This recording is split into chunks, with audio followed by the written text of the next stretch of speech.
যারা যারা খিরাই আসবে ভাবছো আর যারা আগেও এসেছো আবার আসবে ভাবছো তাদের জন্য এই ভিডিওটা, কারণ আগের মতো আর সব কিছুই নেই।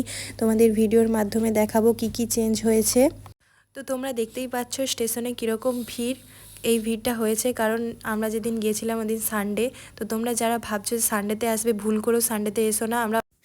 এবার চলো যাওয়া যাক।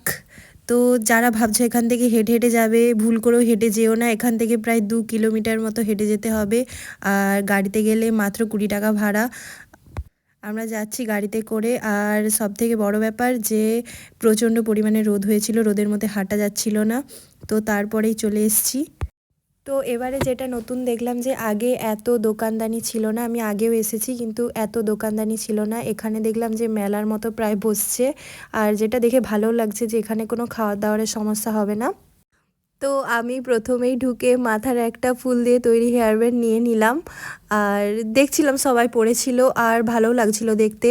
তারপর গিয়ে ওখান থেকে পরার পর আমার আবার একটা পছন্দ হলো। তো যাদের এরকম খুঁটখুঁটা মন তারা তারা একটু ঘুরে ঘুরেই নেবে। আমরা যেখান থেকে আসছিলাম ওখানেই অনেক কিছু ফুলের জিনিস তৈরি ছিল। তো এখানে এসে দেখলাম যে এখানে অনেক সুন্দর সুন্দর রাখা ছিল মাথার হেয়ারব্যান্ড, ফুলের তোড়া বা অনেক কিছু, অনেক ফুলের জিনিস রাখা ছিল। আর দেখতে পাচ্ছ আমাকে পরিয়ে দিচ্ছে, কিন্তু পরানোর একটুক্ষণ পরেই আমার মাথা থেকে ওটা খুলে গেছে, কারণটা তারের তৈরি আর মাথার চুলগুলোর সাথে জড়িয়ে যাচ্ছিল। তারপর খিদা পাওয়ার জন্যে আমি ফার্স্টেই, যেহেতু দুপুরবেলা আর আমি বাড়ি থেকে কিছু খেয়ে যাইনি, তাই গিয়েই আগে বিরিয়ানি খেয়ে নিলাম।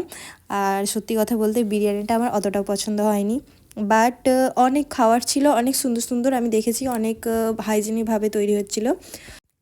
আর সবথেকে ইন্টারেস্টিং ব্যাপার এই যে যেখানে চাষ হচ্ছিল ওটা ছিল কাঁসাই নদীর মাঝখানে। মানে চাষিরা শুধু শীতকাল এই টাইমটাতেই ওখানে চাষবাস করে, কারণ বর্ষাকাল হলেই এখানে ডুবে যায়, পুরোটাই নদী হয়ে যায়। আর শীতকাল হলে শুকনা হয়ে যায়।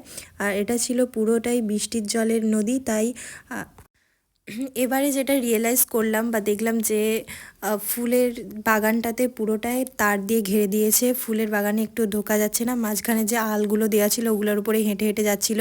আর এতটা ভিড় হয়েছে যে একটু দাঁড়ানোর জায়গা ছিল না। তো সেরকমভাবে কোনো ফুলই আমরা দেখতে পাচ্ছিলাম না, শুধু গাঁদা ফুল। অন্যবারে আসলে অনেক রকমের ফুল দেখে গেছি আর ভালো, আর বাগানে ঢুকতেও দিচ্ছিল। কিন্তু এবারে তোমরা দেখো, নিজেরাই দেখো যে যেগুলো আলগুলো দেওয়া ছিল ওই আলগুলোর মাঝখান দিয়ে হেঁটে যেতে হচ্ছিল, মাঝখানে ঢুকতে দিচ্ছিল না। আর এত রোদ হয়েছিল যে একটা মেয়ে আমার গায়েই মাথা ঘুরে পড়ে গেছে। তো যারা যারা আসবে ভাবছো আর যাদের রোদের প্রবলেম তারা অবশ্যই ছাতা নিয়ে এসো।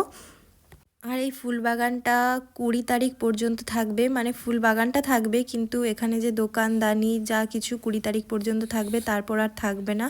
আর সরস্বতী পূজাতে অনেক ভিড় হবে, তাই আগে থেকে সাবধান করে দিচ্ছি। আমরা যে পরিমাণ ভিড়টা দেখেছি সরস্বতী পূজার দিন তার থেকেও বেশি ভিড় হতে পারে, তো তোমরা সাবধানে এসো। আমার মনে হয় যারা হাওড়া থেকে আসছো তারা মেদিনীপুর লোকাল ধরতে পারো, পুরো খিরায়ে নেমে যাবে। যারা ভিডিও দেখছো চ্যানেল সাবস্ক্রাইব করছো না তারা প্লিজ চ্যানেলটা সাবস্ক্রাইব করে দাও। তো এখানে দেখো কত বাঁধাকপি হয়ে আছে, আর দেখে তুলতে ইচ্ছা করছিল, বাট চাষিরা তো ঢুকতেই দিচ্ছিল না। তারপর আমরা বেরিয়ে এসে এখানে পেয়ারা মাখা খেলাম। অনেক সুন্দর পেয়ারা মাখাটা ছিল। আর এখানে কামরাঙা মাখাও হচ্ছিল, কিন্তু দুপুরবেলা বলে আমরা আর খাইনি। তোমাদের ব্লগটা কেমন লাগলো অবশ্যই জানি।